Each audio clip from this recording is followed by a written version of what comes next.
Halo, salam sehat, selamat hari Senin juga, dan semoga semangat untuk yang berpuasa ya, sampai nanti hari kemenangan. Dan kita belum tahu ya lebarannya hari apa, ada yang bilang tanggal 22, tanggal 23, jadi apapun itu pokoknya kita tetap aktivitas, tetap juga menjalankan ibadah, dan tentunya juga tetap ya mengikuti sepak bola. Kita tinggalkan sejenak dulu PSM Makassar yang kemarin cukup banyak ya menyita perhatian. Yang pasti dari Liga 1 Indonesia sudah selesai dan sekarang saatnya kita kembali fokus ke Liga Eropa. Nah, di video gua kali ini gua akan bahas dua pertandingan dari Liga Inggris dan satu dari Serie A, AS Roma ya. Jadi gue mulai dari mana dulu nih? Mungkin dari Roma dulu deh ya, biar nanti yang dua pertandingan MU dan Arsenal gue akan bahas setelah ini. Mungkin sekitar 3 sampai 5 menit ya gue bahas AS Roma. Jadi AS Roma berhasil sejauh ini nyaman. Ya lumayan nyaman lah di peringkat ketiga dan memanfaatkan juga kekalahan atau terplesetnya, bukan kekalahan, terplesetnya Duo Milan, karena Duo Milan ini akan menjadi kontender serius bagi AS Roma untuk bisa finish di zona 4 besar musim ini ya, untuk masuk Liga Champions musim depan. Nah, kemarin Roma mendapatkan kemenangan yang sangat meyakinkan dari Udinese dengan skor 3-0 ya, walaupun agak harus berjuang dulu ya karena baru mendapatkan gol di menit ke-37 ya, menit ke-37, dan itu pun penaltinya harus ditepis dulu ya, ditepis dulu sama kipernya Udinese, dan kemudian di rebound sama Bove ya. Turun minum tapi dalam keadaan 1-0. Sebenarnya menurut gua ini satu situasi yang sangat positif ya. Dalam beberapa kesempatan gue selalu bilang gol di menit-menit akhir babak pertama itu sangat penting buat mengangkat mental tim, dan juga tentunya untuk yang kebobolan justru sebaliknya ada pressure di sana. Dan bayangkan kalau penalti itu nggak masuk, mungkin hasilnya akan berbeda ya. Kemudian di babak kedua Roma tampil juga tetap dengan gaya mereka, dan ada gol yang sangat luar biasa ya, umpan dari Belotti ya, one on one, kemudian Pellegrini dengan tenang menaklukkan penjaga gawang Udinese yang dikawal oleh Marco Silvestri. Nah, kemudian ini dia yang menarik menurut gua ya. Di menit-menit terakhir, Tammy Abraham yang memang baru menginjak rumput Olimpico mungkin sekitar berapa menit ya? Mungkin sekitar 15 menitan, berhasil menceploskan bola dan membawa atau membungkus kemenangan menjadi 3-0. Ya, jadi ini 3 kemenangan beruntun bagi AS Roma di Serie A, berturut-turut mengalahkan Sampdoria 3-0, kemudian away mengalahkan Torino 1-0 di Turin, dan kembali mendapatkan skor 3-0 menghadapi Udinese. Jadi 3 kemenangan beruntun di Serie A, 3 kali tidak kebobolan atau clean sheet. Jadi ini artinya sejak terakhir kebobolan dari Zaccagni ya, dari Lazio, itu berarti sudah 290 menit ya gawang Rui Patricio tidak kebobolan. Satu capaian yang sangat positif. Jadi bukan hanya menang, dan sekaligus ini modal buat AS Roma untuk menghadapi Feyenoord ya. Karena kita tahu kemarin kita kalah di The Kuip 1-0, dan nanti tanggal 21 atau midweek ini, mungkin Rabu malam ya, atau Kamis dini hari, Roma akan menjamu Feyenoord di tempat yang sama di Olimpico. Jadi modal yang sangat berharga buat pasukan Jose Mourinho untuk bisa melanjutkan langkahnya di Europa League, sekaligus mengamankan yang terpenting ya, mengamankan zona 4 besar di Serie A. Dan laga berikutnya tidak mudah ya. Setelah nanti midweek menghadapi Feyenoord, Roma akan melawat ke Atalanta, kemudian menjamu Milan tanggal 29 April ya. Jadi ini akan menjadi pekan-pekan penentuan, dan tentunya sebagai pendukung Roma, gue berharap Milan lanjut terus di Champions League ya, biar sibuk. Nah, itu dari Serie A, dari Roma. Jadi kita akan lihat langkahnya, semoga bisa finish 4 besar. Dan satu kredit poin gue buat Jose Mourinho.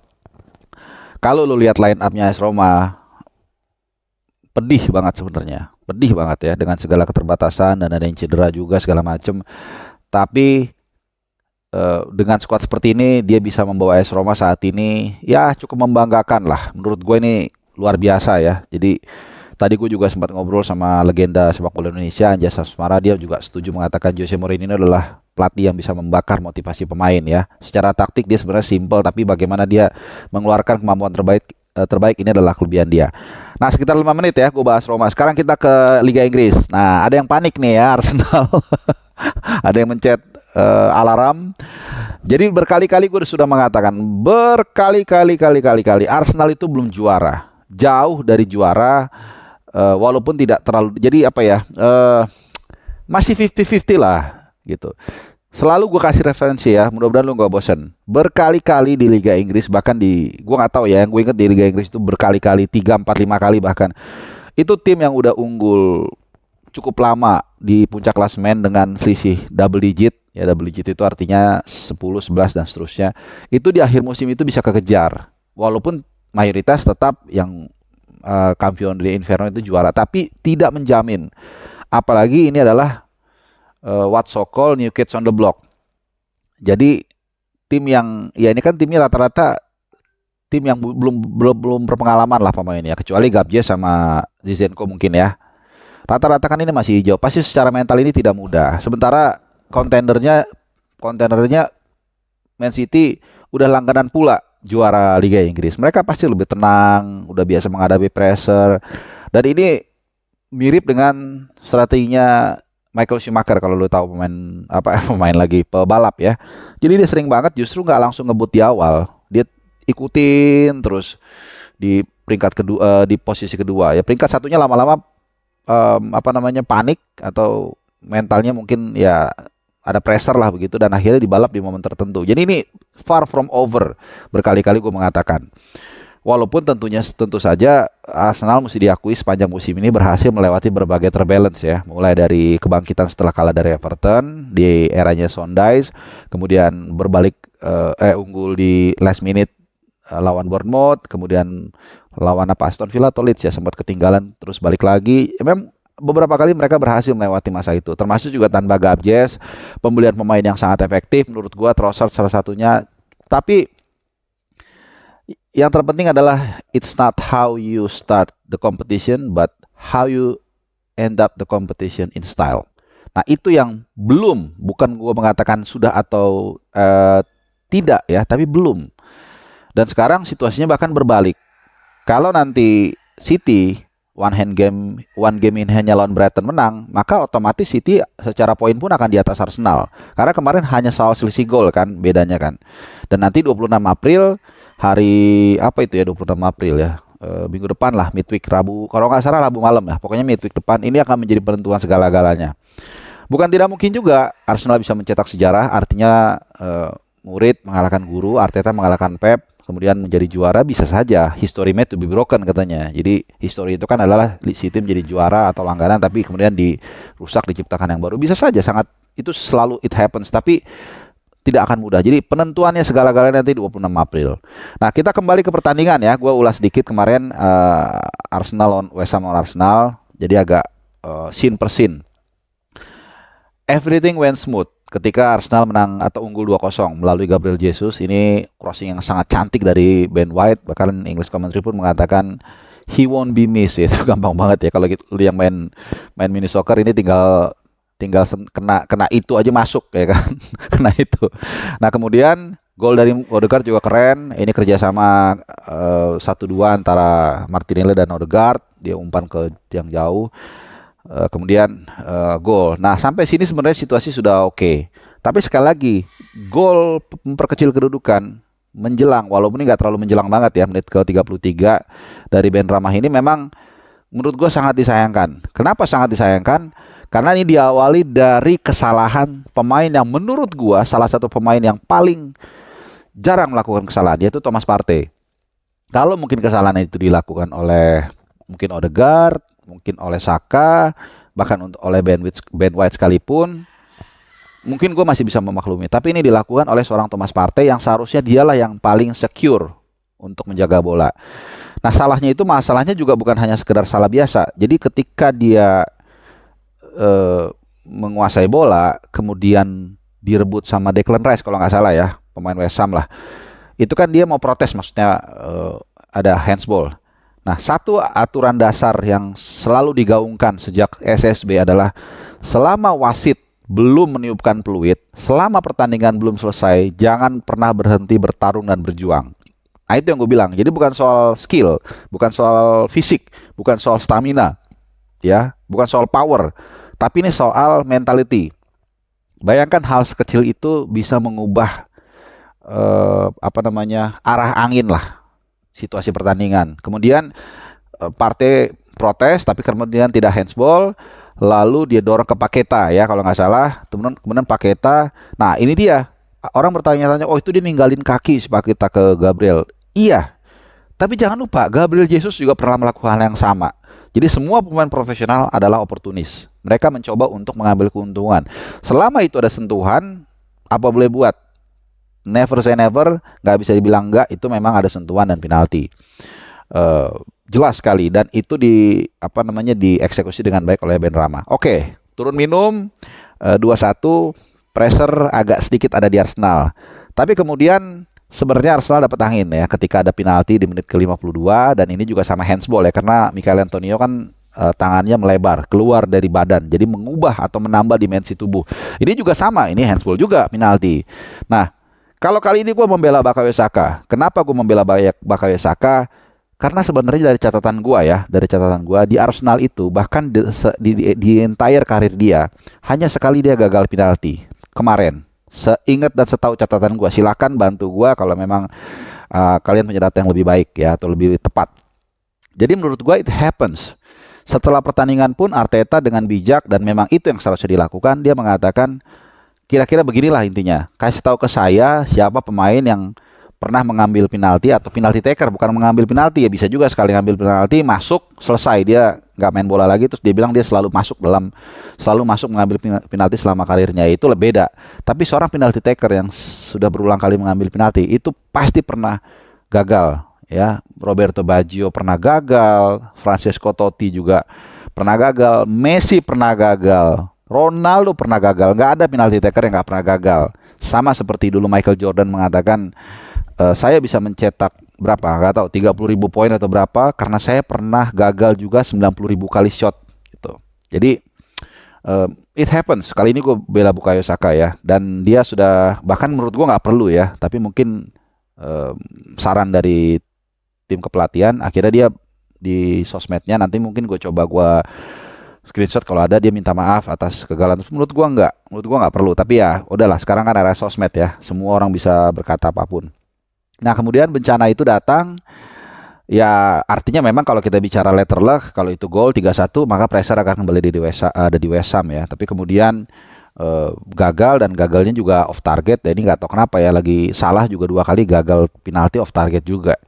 Kebetulan lagi pekan-pekan gagal penalti kali. Nah, kemudian ada bencana menurut gua dengan golnya Jarrod Bowen di menit ke-54. Nah, ini pun menurut gua ya, beda dengan gol kebobolan pertama. Ini bukan kesalahan dari backnya Arsenal. Jadi kalau nanti mudah-mudahan gue bisa potong screenshotnya ya.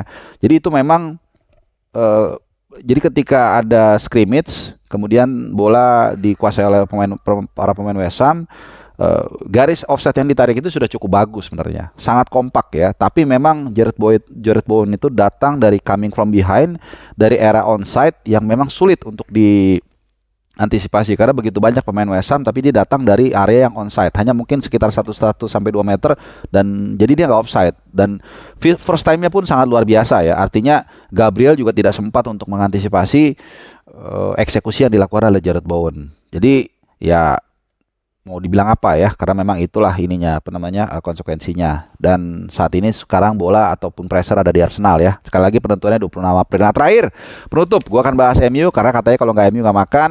Nah, kalau MU ini memang menurut gua hampir pasti mereka akan menyegel posisi 4 besar ya. Ini penting karena jaraknya dengan Tottenham sekarang udah 6 poin, dan MU masih ada sisa 1 pertandingan ya. Memang bisa saja secara matematik dibalap sama Spurs, tapi termain kondisi ini banyak. Jadi luar biasa, setelah pertandingan pun Erik ten Hag mengatakan, sayalah satu-satunya tim yang saat ini masih berada di 3 kompetisi, masih hidup. Bahkan dia sudah menang 1 kan, Piala ikan sepat. Dan dia memanage ini dengan baik. Kemudian juga para pemain juga sudah berdatangan secara on time, in time ya. Salah satunya adalah Christian Eriksen, ini selalu pemain yang sangat gua sanjung dan gua sangat hormati karena peristiwa kemarin di Euro ya, dan gue yang bawain, dan dia kembali memberikan satu nuansa yang positif ya. Mungkin secara main menurut gua belum terlalu impresif, tapi kehadiran dia sangat penting untuk membuat suasana itu positif. Nah, kemarin juga menarik. Yang menarik adalah kembali dilakukan rotasi di lini tengah. Jadi Erik ten Hag selain juga ingin memberikan kesempatan Eriksen main dan juga tentunya untuk menghindari hektik atau kelelahan gitu ya, atau bahkan cedera. Nah, Bruno Fernandes menurut gua kemarin mainnya cantik banget ya. Mainnya bagus banget. Terlepas dari dia nggak ada gol dan akhirnya digantikan di menit dia digantikan nggak sih? Oh enggak ya, enggak digantikan. Oke, wajar ya, karena memang sebenarnya bagus banget.